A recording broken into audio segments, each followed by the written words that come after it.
नमस्कार साथियों, मैं doctor Manoj Ahuja news channel में आपका हार्दिक अभिनंदन करता हूं। आहूजा न्यूज बुलेटिन देखने से पहले हम आपको बता दें, हमारा न्यूज चैनल कोई प्रोफेशनल चैनल नहीं है। कानून की विशेष जानकारियां दिखाना, मौजूदा विधानसभा से संबंधित महत्वपूर्ण खबरें दिखाना और हमसे जो लोग जुड़े हुए हैं, हमारे सब्सक्राइबर्स, हमारे मित्र, हमारे शुभचिंतक, उनसे जुड़ी हुई महत्वपूर्ण खबरें दिखाना हमारे आहूजा न्यूज चैनल की पहली प्राथमिकता में शामिल है।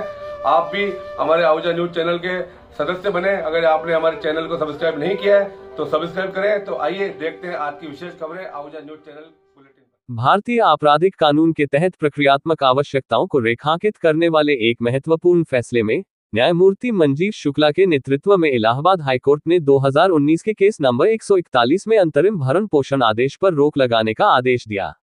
यह मामला आपराधिक पुनरीक्षण याचिका, जिसे क्रिमिनल रिवीजन नंबर 6106 ऑफ 2023 के रूप में पंजीकृत किया गया है, दंड प्रक्रिया संहिता CRPC की धारा 125 और व्यभिचार के आरोपों से जुड़े मामलों में भरण पोषण के संबंध में इसके प्रावधानों के आसपास के जटिल कानूनी मुद्दों को सामने लाता है।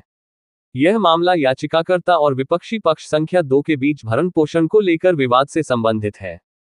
फिरोजाबाद में पारिवारिक न्यायालय ने पहले CRPC की धारा 125 के अनुसार पत्नी विपक्षी पक्ष संख्या 2 को 7,000 रुपए का अंतरिम भरण पोषण दिया था। अधिवक्ता ऋषभ अग्रवाल द्वारा प्रतिनिधित्व किए गए याचिकाकर्ता ने व्यभिचार के आरोपों का हवाला देते हुए इस आदेश को चुनौती दी। तर्क दिया कि धारा 125 CRPC के तहत व्यभिचार में रहने वाली पत्नी भरण पोषण के लिए अयोग्य है। याचिकाकर्ता के तर्क ने इस बात पर जोर दिया कि धारा 125(4) CRPC के तहत अदालत का दायित्व यह है कि अंतरिम या अंतिम भरण पोषण देने से पहले ये निर्णायक रूप से निर्धारित किया जाए कि क्या वास्तव में व्यभिचार शामिल है। इस संदर्भ में याचिकाकर्ता ने आदेश को चुनौती दी, जिसमें कहा गया कि पारिवारिक न्यायालय ने भरण पोषण देने से पहले व्यभिचार के आरोप को संबोधित करने की प्रक्रियात्मक आवश्यकता को दरकिनार कर दिया था।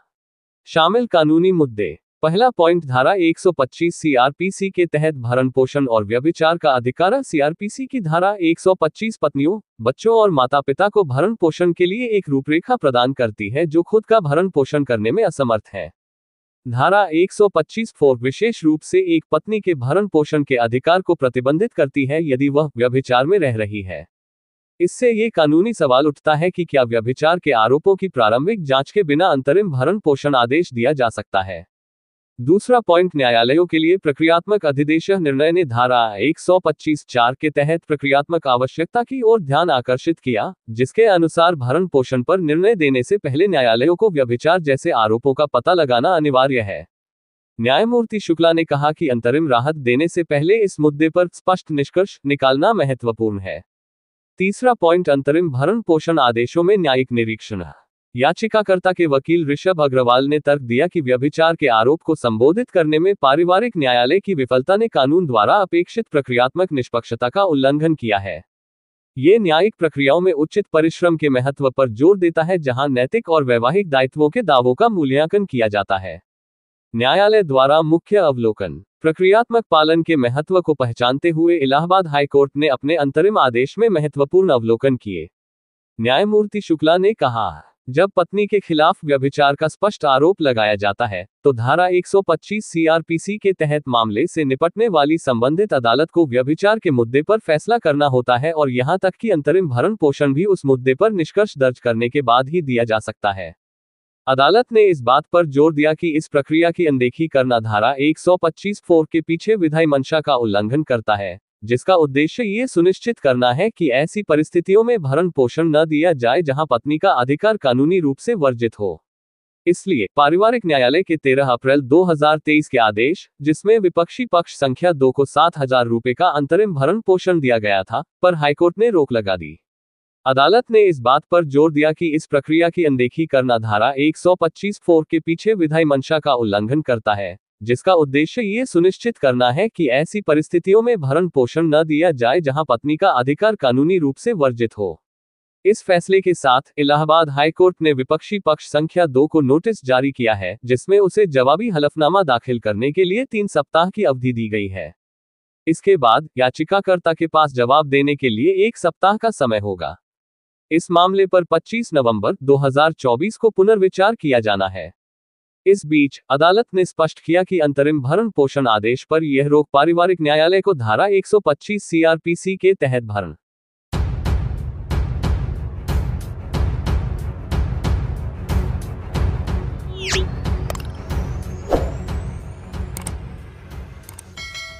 शहर के शिवाजी नगर स्थित श्री ब्रज मधुकर स्मृति भवन में महाश्रमणी गुरु माता महासती श्री पुष्पवती जी मारासा के परम पावन सानिध्य में चातुर्मास के अंतिम पखवाड़े में धर्म ध्यान तप त्याग भी श्रद्धा भक्ति युक्त वातावरण को भव्य बना रहे हैं। भाई दूज पर्व पर धर्म सभा को संबोधित करते हुए उपप्रवर्तिनी सद्गुरु वर्या श्री डॉक्टर राजमती जी मारासा ने फरमाया, बहन का निस्वार्थ प्रेम वात्सल्य भाई के सौभाग्य में अभिवृद्धि करने वाला है। चिंता मग्न भाई के घर बहन का शुभागमन समस्त संताप को दूर करता है। बहन के सद्भावना एवं मंगल कामना से भाई उन्नति के शिखर पर पहुंचने का पराक्रम करने का सामर्थ्य जुटा लेता है, आत्मिक बल प्राप्त कर लेता है। साध्वी डॉक्टर राज रश्मि जी मारासा ने वीर प्रभु निर्माण के पश्चात उनके भ्राता नंदीवर्धन जब विरह वेदना से व्यथित होकर अन्न जल का त्याग करते हैं, उस समय बहन सुदर्शना आकर अपने भाई को प्रतिबोध देती है कि नियति के आगे किसी का जोर नहीं चलता और फिर हमारा भाई वर्धमान तो परम मंगल अवस्था निर्वाण को प्राप्त हुए। उन्होंने साधना के शिखर को छुआ है, उन्होंने मरण को महोत्सव बनाकर त्रिलोकीनाथ होने का गौरव हासिल किया। बहन के स्नेहसिक्त वचन सुनकर भाई नंदीवर्धन के चित्त को शांति मिली और बहन ने भाई को भोजन करवाया, तभी से भाई दूज का शिलान्यास हो गया। साध्वी डॉक्टर राजरिद्धि जी मारासा ने फरमाया कि जिस क्षण में विचारों में क्षमता है उस क्षण आचार भी संतुलित रहता है। उत्तम क्षमा, संतोष, सरलता, विनम्रता हमारे चारित्र की नींव को मजबूत करते हैं। संघ महामंत्री अनिल जी सोनी ने जानकारी दी कि 28 अक्टूबर को द्वय सद्गुरु वर्या श्री सज्जन पुष्प जन्मोत्सव पर प्रातः 8:30 बजे से जुड़े उवसग हरम स्त्रोत का जाप एवं एकासन तप के साथ मनाया जाएगा। इस आयोजन के लाभार्थी श्रीमान पदमचंद शम्मी जी कोठारी परिवार है।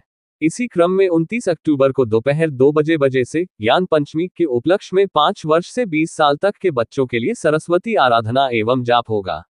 जाप के पश्चात प्रभावना गुरु भक्त परिवारों द्वारा प्रदान की जाएगी। आज वात्सल्य प्रभावना का लाभ पदमचंद जामर ने लिया।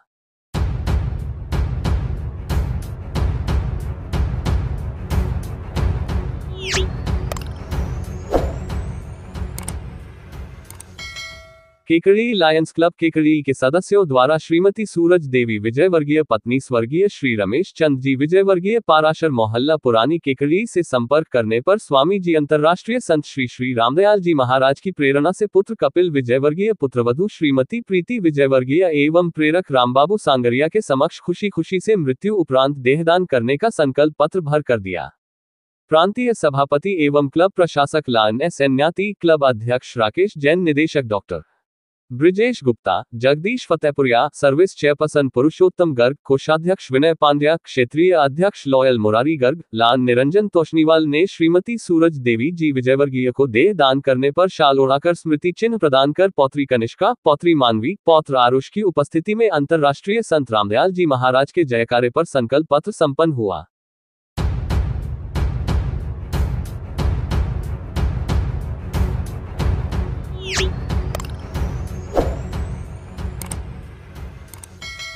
केकड़ी लायंस क्लब केकड़ी की तत्वाधान में दीपावली महोत्सव पर जरूरतमंद 75 परिवारों को घर घर जाकर मिठाई वितरण कर आशीर्वाद प्राप्त किया।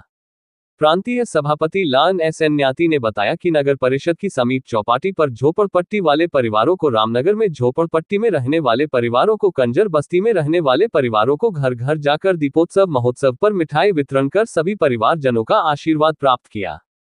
क्लब अध्यक्ष राकेश जैन, क्लब कोषाध्यक्ष भागचंद मुंद्रा, क्लब सचिव निरंजन चौधरी, सर्विस चेयरपर्सन पुरुषोत्तम गर्ग, निदेशक जगदीश फतेहपुरिया और कोषाध्यक्ष विनय पांड्या सहित कई लोग थे।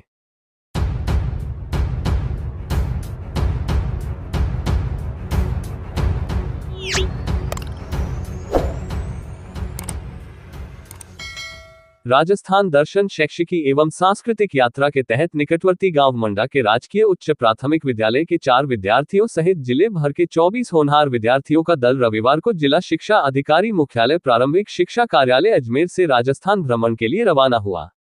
इस दल में मंडा विद्यालय की कक्षा 8 की छात्रा खुशी वैष्णव, अंकित सैनी व कोमल जाट और कक्षा 7 की खुशी माली भी शामिल है। राजस्थान दर्शन शैक्षिकी एवं सांस्कृतिक यात्रा के तहत चयनित सभी विद्यार्थियों को अजमेर जिला शिक्षा अधिकारी मुख्यालय प्रारंभिक शिक्षा अनिल कुमार जोशी ने यात्रा प्रतिवेदन तैयार करने के लिए डायरी व पेन भेंटकर शुभकामनाएं दी एवं बस को हरी झंडी दिखाकर रवाना किया। जोशी ने बताया कि इस संपूर्ण यात्रा का खर्च राज्य सरकार द्वारा वहन किया जाएगा। यात्रा प्रभारी भगवान सिंह गौड़ ने यात्रा को लेकर विद्यार्थियों को आवश्यक दिशा निर्देश दिए। सह प्रभारी दिनेश कुमार वैष्णव ने बताया कि 5 दिवसीय इस शैक्षिकी एवं सांस्कृतिक यात्रा के तहत विद्यार्थियों को चित्तौड़गढ़ में राणा कुंभा महल, फतह प्रकाश महल, संग्रहालय, कीर्ति स्तंभ, कुंभ श्याम मंदिर, विजय स्तंभ, मीराबाई मंदिर, गौमुख कुंड, जौहर स्थान, समिदेश्वर महादेव मंदिर, कालिका माता मंदिर, रानी पद्मिनी महल, सांवलिया सेठ मंदिर व उदयपुर के प्रताप गौरव केंद्र, गुलाब बाग, मोती मगरी, city palace, Sajjangarh biological park, Jagdish मंदिर, महाराणा प्रताप गौरव केंद्र, दूध तलाई, फतेहसागर झील, पिछोला झील, सहेलियों की बाड़ी एवं सुखाड़िया सकिल सहित कई स्थानों का भ्रमण करवाया जाएगा। इसके बाद कुंभलगढ़, महाराणा प्रताप संग्रहालय, हल्दीघाटी, चेतक समाधि स्थल बलीचा, रक्ततलाई, खमनौर व नाथद्वारा दर्शन करते हुए 7 नवंबर शाम तक ये दल पुनः अजमेर लौटेगा। वैष्णव ने बताया कि यात्रा के दौरान क्विज, भ्रमण आलेख एवं सांस्कृतिक प्रतियोगिता भी आयोजित की जाएगी, जिसमें प्रथम, द्वितीय एवं तृतीय स्थान प्राप्त करने वाले विद्यार्थियों को पुरस्कृत किया जाएगा।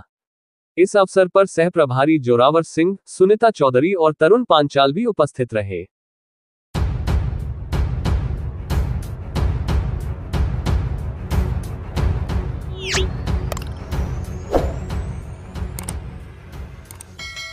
श्री झूलेलाल विकास समिति द्वारा हर महीने होने वाले चंद्र दर्शन के कार्यक्रम के तहत आज गणेश तालाब स्थित भगवान झूलेलाल की बहराना साहब की ज्योति प्रज्वलित की गई तथा भगवान झूलेलाल की आरती की गई तथा आम भंडारे का आयोजन किया गया है। कार्यक्रम के मुख्य अतिथि नागरिक सहकारी बैंक के अध्यक्ष राजेश कृष्ण बिरला रहे। श्री झूलेलाल विकास समिति के अध्यक्ष महेश आहूजा ने बताया कि सिंधी समाज हर महीने चंद्र दर्शन कार्यक्रम करता है तथा इस दिन भगवान झूलेलाल की ज्योति प्रज्वलित की जाती है। ज्योति के बाद आम भंडारे में सैकड़ों लोगों को भोजन प्रसादी करवाई जाती है। ज्योति प्रज्वलित के बाद भगवान झूलेलाल की आरती एवं भजन गीतों से महिला पुरुष भगवान झूलेलाल के गीत गाकर भगवान झूलेलाल का ध्यान करते हैं। इसके बाद भोजन प्रसादी और शाम को भगवान झूलेलाल का बहराना ज्योति भीतरिया कुंड में विसर्जित की गई है। कार्यक्रम में विशेष सहयोग समाज सेवी दौलत लालवानी का रहा। कार्यक्रम में मुख्य रूप से मुकेश कुकरेजा, मनोज मेघानी, विजय आहूजा, जय साजवानी, मोहनलाल छुट्टानी, राजेंद्र आडवाणी, जया वाधवानी सहित सिंधी समाज के सैकड़ों लोग कार्यक्रम में उपस्थित थे।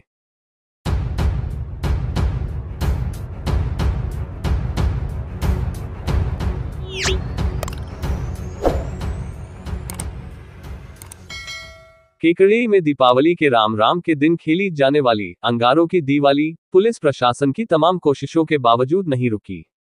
लोगों ने एक दूसरे पर खतरनाक पटाखे फेंके, जिससे 70 से अधिक लोग झुलस गए। एक युवक को गंभीर हालत में अजमेर रेफर किया गया है। केकड़ी में गोवर्धन पूजा के दिन शाम को घास भैरू की सवारी निकाली जाती है। इस सवारी के दौरान असामाजिक तत्वों ने एक दूसरे पर गंगा जमुना, सीता गीता और सूतली बम जैसे खतरनाक पटाखे फेंके। घास भैरू की सवारी निकालने की आड़ में युवाओं ने जमकर पटाखेबाजी की। पुलिस प्रशासन ने परंपरा के नाम पर खेले जाने वाले इस खेल को रोकने के लिए अतिरिक्त जाब्ता भी बुलाया, लेकिन उद्दंड युवकों ने पुलिस की मौजूदगी में भी पटाखेबाजी की। घास भैरू की सवारी लगभग 8:30 बजे गणेश मंदिर से शुरू हुई और लोढ़ा चौक, सूरजपोल गेट, भैरू गेट, खिड़की गेट होते हुए वापस गणेश मंदिर पहुंची। युवाओं ने देर रात तक पटाखों से तांडव मचाए रखा। इस मौके पर एएसपी रामचंद्र सिंह, डीएसपी हर्षित शर्मा और थाना प्रभारी कुसुमलता पुलिस दल के साथ मौजूद रहे, लेकिन वे पटाखे फेंकने की इस परंपरा को रोकने में सफल नहीं हो सके। दोपहर 1 बजे से सदर बाजार में एक दूसरे पर पटाखे फेंकने का खेल शुरू हुआ, जो रात तक चलता रहा।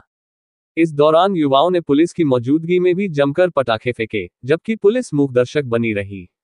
युवाओं ने कई बार पुलिस के ऊपर भी जलते हुए पटाखे फेंके, जिस पर पुलिस ने उन्हें भगाने की कोशिश की।